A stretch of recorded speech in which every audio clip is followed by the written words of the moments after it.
প্রতিদিন আমাদের একই কাজকর্ম থাকে, রান্না বাড়া, ঘর ঝাড় দেওয়া, উঠান ঝাড় দেওয়া, কাপড় কাচা, এইসবই। যাই হোক, ঘুম থেকে উঠে আমি আমার কাজে লেগে পড়লাম। প্রতিদিনের মতো প্রথমে রান্নাঘরে এসে এই যে রান্নাঘরটা ঝাড়ু দিয়ে দিচ্ছি, বাসনগুলো বের করে নিয়েছি। তাড়াতাড়ি করে আবার আমার রান্নাও করতে হবে। তো যাই হোক বন্ধুরা, সুপ্রভাত আমার প্রিয় বন্ধুরা, তোমরা সকলে কেমন আছো? আশা করছি সকলে খুব ভালো আছো আর সুস্থ আছো। নতুন দিনে নতুন ব্লগে তোমাদের সকলকে জানাচ্ছি আমার এই ছোট্ট ব্লগ চ্যানেলে অনেক স্বাগত আর আমার অনেক ভালোবাসা।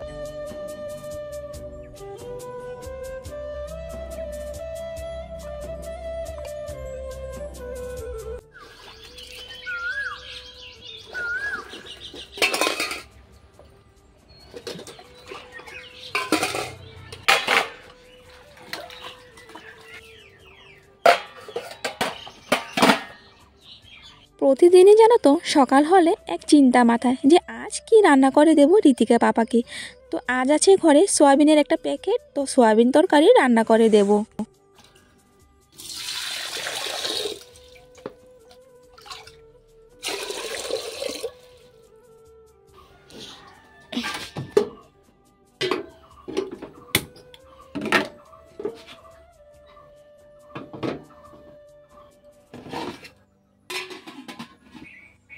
এইদিকে আমি ভাতের জলটা বসিয়ে দিয়েছি আর আলু সিদ্ধ বসিয়ে দিয়েছি।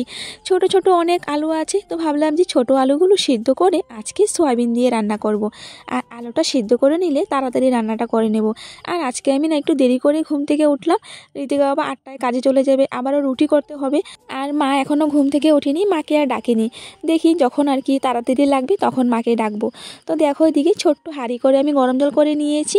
অল্প একটু গরম জল খাবো আর হচ্ছে আটা মাখবো। আর এদিকে দেখো ভাতের হাঁড়িতে চালটাও দিয়ে দিচ্ছি। তো যাই হোক, এখন এদিকে ভাত হতে থাকবে আর আমি এদিকে মশলাটা বেটে নেব।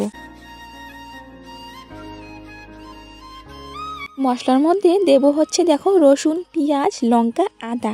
ঋতিকা বাবা বললো যে আজকে একটু মাংসের মতো করে সয়াবিন তরকারি রান্না করতে।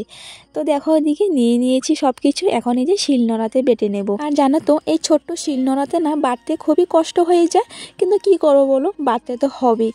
আর ঋতিকা বাবাকে বললাম যে আমাদের গ্রাইন্ডারটা ঠিক করে দিতে, মানে মিক্সচার মেশিন আছে। তো কি হয়েছে, একদিনকার না ডাল পেস্ট করতে করতে না মিক্সচার মেশিনটা হঠাৎই বন্ধ হয়ে যায়, তারপর আর ঠিক করা হয় না।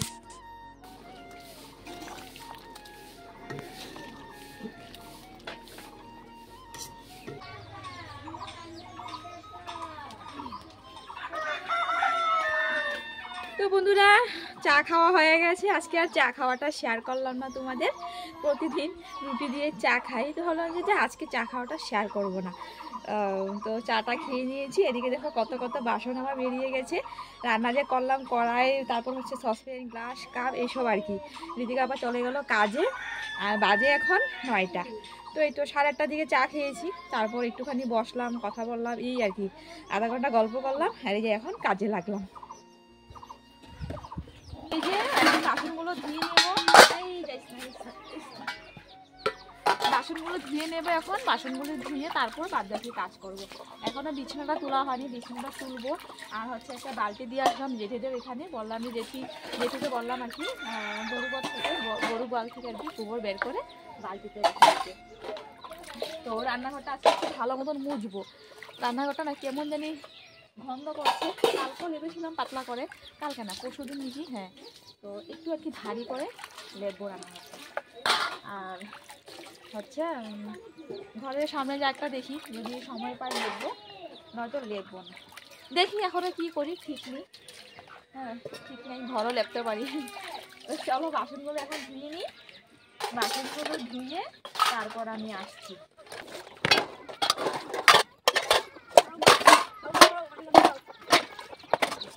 জানো বন্ধুরা, আজ না ঘুম থেকে ওঠার আগে থেকেই না, যখন বিছানায় ছিলাম তখন থেকে না এক অসহ্য যন্ত্রণা করছিল পেটে আর পায়ে, খুবই মানে চাবাচ্ছিল আর কি, হাতে পায়ে আর কি। শরীরটা একটু ব্যথা ব্যথা করছিল, মানে খুবই কষ্ট হচ্ছিল। যাই হোক, কাজকর্ম তো করতেই হবে, তাই না বলো? তো সকালে উঠে তো রান্নাবান্না করে দিলাম ঋতিকা বাবা। আর এখন এই যে ঘরের কাজকর্মে লেগে পড়েছি। তোমরা তো জানোই আমি না বসে থাকার মেয়ে না। আমি যতক্ষণ ভালো থাকি, মানে যতক্ষণ বিছানা একদম লেগে না যায়, ততক্ষণ পর্যন্ত কাজকর্ম করতেই থাকি। কাজকর্ম ভীষণ ভালোবাসি। বিশেষ করে আমি কাপড় ধোয়া আর হচ্ছে লেপা মোছা আর এই যে ঘরদর পরিষ্কার করা, এইসব আমি ভীষণই ভালোবাসি। তো দেখো দিয়ে একটা কাপড় ভিজিয়ে আমি দরজাটা মুছে নিচ্ছি। এত পরিমাণ ধুলোবালি, ঘর ঝাড়ু দিলে না ধুলোবালি উঠতে থাকে।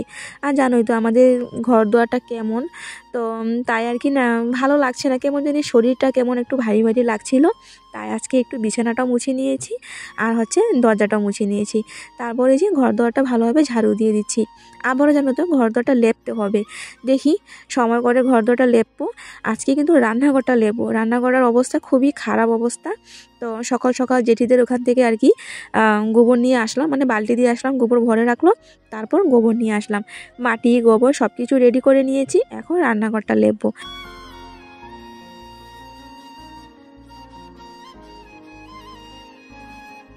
একদিকে বলছি শরীরে ব্যথা করছে, পেটে ব্যথা করছে, বসতে পারছি না। তো মা এদিকে বলছে শরীর যখন এত ব্যথা করছে তো কেন লেপতে গেলাম এখন। তো এদিকে আবার বলছে যে আমার ভালো লাগছে না। জানি না বন্ধুরা তোমাদের কি এমন হয়, আমার না কেমন জানি লাগে, ঘর দোর না নোংরা হয়ে গেলে না শরীরটা কেমন উসপিস উসপিস করতে থাকে, আমি একদমই শান্তি পাই না গো। তো দেখো ওদিকে রান্নাঘরটা লেপা হয়ে গেছে, ধার পিড়াগুলো লেপবো। আর তোমরা জানিও যে আমার লেপা মুছা কেমন, মানে আমি ভালোভাবে লেপতে পারি। তো তো জানো এই কাজকর্মগুলো আমি না আমার মা থেকে শিখেছি। আমি না ছোট থেকে আমার দিদিমার ঘরে বড় হয়েছি। আমি যখন ক্লাস 9-এ উঠি তখন আমি আমার মার ঘরে আসি, আর তখন থেকে আমি একটু একটু করে কাজকর্মগুলো শিখি। তবে হে আমার মা আমার হাত ধরে কোনোদিনও শেখায়নি। আমার মা যে কাজকর্মগুলো করতো তখন আমি দেখে দেখে আমিও আগ্রহ দিয়ে কাজকর্মগুলো করতাম। আর এই যে লেপাটা, এই লেপাটাও কিন্তু এইভাবে লেপা আমি আমার মার থেকে শিখি, কীভাবে টান টান করে লেপতে হয়, কীভাবে ঘর দুয়ার গোছাতে হয়, কীভাবে পরিষ্কার পরিচ্ছন্ন থাকতে হয়। আমার মারও কিন্তু কাজকর্ম অনেক সুন্দর, পরিপাটি করে কাজকর্ম করে আমার মা। তো যাই হোক, দেখো ওইদিকে রান্নাঘর, ওই রান্নাঘর ধার পিড়া সব কিছু লেপে নিয়েছি। কী যে ভালো লাগছে কি বলবো তোমাদের, আমার মনটা না শান্তি লাগছে, এক মানে শান্তি অনুভব করছি আমি। তো এখন বাকি আছে স্নান করা। স্নান করব, আগে ঋতিকাকে স্নান করাই, ঋতিকাকে স্নান করিয়ে তারপর আমি স্নান করব, তারপর ঠাকুর সেবা দিয়ে তারপর রান্নাবান্না করব। সকালে তো রান্না করেছিলাম সয়াবিন, অল্প একটু আছে। আজকে তো সকালে আমরা ভাত খাইনি, রুটি খেয়েছিলাম, দুইটা করে না, দুইটাতে বেশি আর কি, আরেকটা দুইটার অর্ধেক অর্ধেক করে খেয়েছি। তো যাই হোক, রান্না করব হচ্ছে, দেখি কি রান্না করি। সিম আছে, মা বললো যে সিম শস্য দিয়ে শুকনো শুকনো করে রান্না করতে। সয়াবিন আছে, বাস ওটা দিয়ে হয়ে যাবে দুপুরে। এদিকে দেখো গরম জল করছি ঋতিকাকে স্নান করার জন্য। মাত্র কুয়া থেকে জল তুললাম, তো অনেক ঠান্ডা জল, আবার অতিরিক্ত ঠান্ডা জল ওর জ্বর আসবে, তো তাই চলো। আর বাজে যেন ওটা পুরোপুরি 12টা বাজে গো। কী বলবো, আজকে ভাবলাম যে না তাড়াতাড়ি কাজকর্মগুলো করে নেব, করে তাড়াতাড়ি এডিট করতে বসবো। কারণ 2টার সময় 2টা-3টার দিকে এডিট করতে খুবই সমস্যা হয়ে যায়, পারি না, ভয়েস ওভারটা দেওয়াটা মানে যায় না আর কি। তো কই আর হলোই না, দেখি কি করি, রান্না করতে করতে যদি অল্প এডিট করতে পারি। তো চলো একবার আমি দিদিকাকে স্নান করিয়ে আমিও স্নান করে পরে আসছি।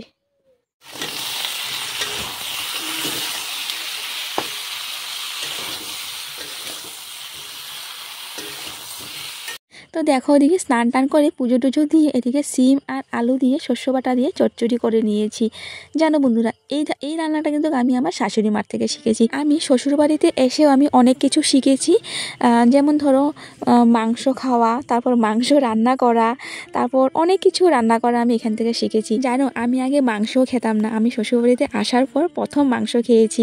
আর মার ঘরে আসার পর প্রথম মাছ খাওয়া শিখলাম।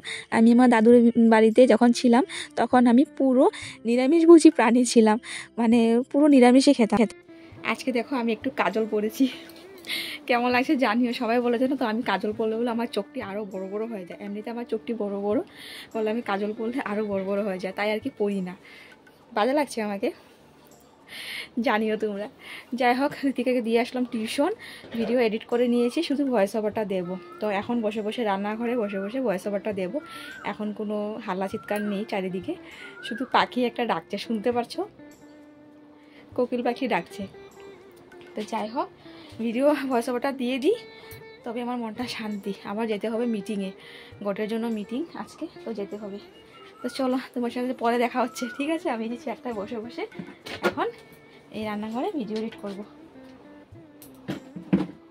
অর্ধেক এডিট করে বন্ধুরা আসলাম হচ্ছে দিদার বাড়ি। বললাম যে মিটিং আছে, দিদার বাড়ি আসলাম। আর দিদারা নতুন ঘর করছে, তাই আর কি ওই যে নতুন মানে বিল্ডিং করছে, তো উপরে উঠলাম। কি ভয় লাগছে আমার।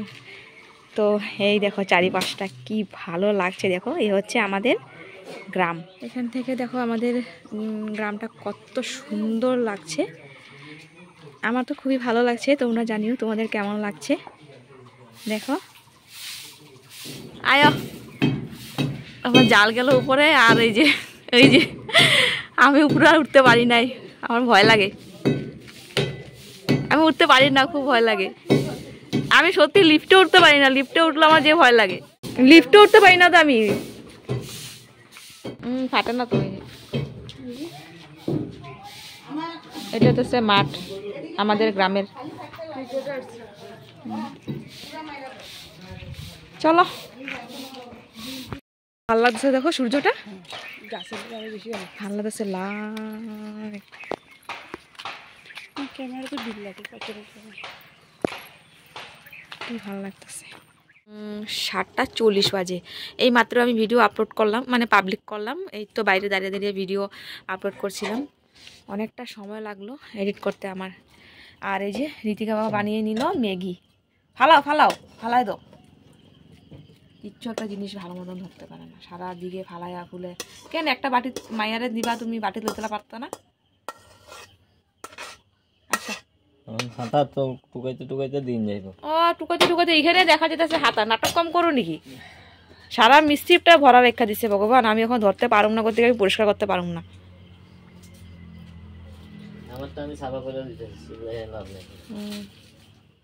আমি যে বাইরে তোমার ডাক্কা মারে ফালাইছি, দেখি ব্যথাটা দেখাও তো সবার একটু। দেখাইবা না কেন? খুব তো ঝগড়া লাগছিল আমার লগে। ডাক্কা মারে তোমার আমি ফালাই দিছি, উল্টায় যা পড়ছো এটা আর কও না।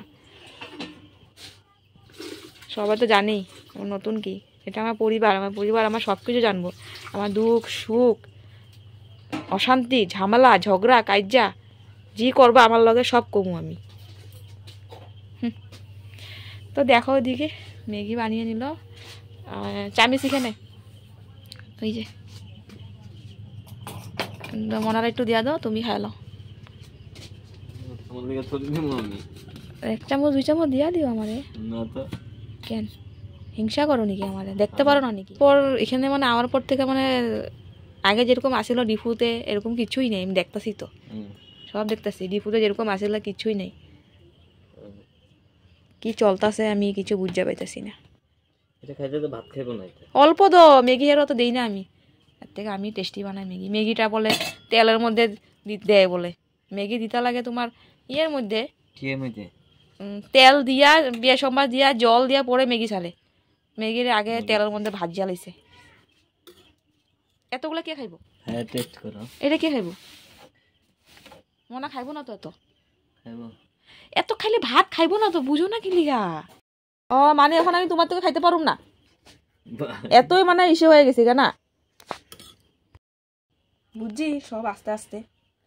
ওনা তো খাইলে মা খাইব, কিন্তু খাইতে পারো। তুমি খিদা লাগে তুমি খাও।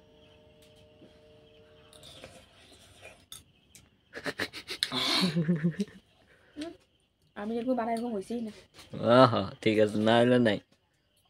নাও খাও। ম্যাগি তো ভালো না হোক তবু তো দেখায় না, ক্যামেরার সামনে ভালো মতো নাই না। আজকে এখন বন্ধুরা 9টা বাজে। তো শুয়েছিলাম আর কখন যে চোখটা লেগে গেল, ঘুমিয়ে গেছি। তো মা ভাত রান্না করলো, আইতাছি। মা ভাত রান্না করলো, খাওয়ার জন্য ডাকছে। চলো একটু ভাত খেয়ে নিই, দেখি কি রান্না করলো। আর এদিকে এই যে দেখো শুয়ে আছে, এদিকে জন্য ভাত নিয়ে যাব না এখন। চলো যাই। আজকে ঠান্ডা লাগতেছে না? এত শীতল আমার লাগবো না, কমাই দাও একটু।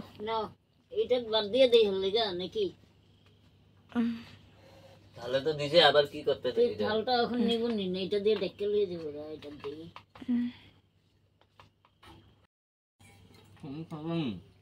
না তোমার দিছি নি, এটা কইতাছি আমি সোয়াবিন। আলুটা দাও। এটা কি শীতল চাটনি এতগুলা? খাও। তো বন্ধুরা এই হচ্ছে আজকে রাতের খাওয়া, শীতল চাটনি। বানাবে? না লাগবো না, থাক।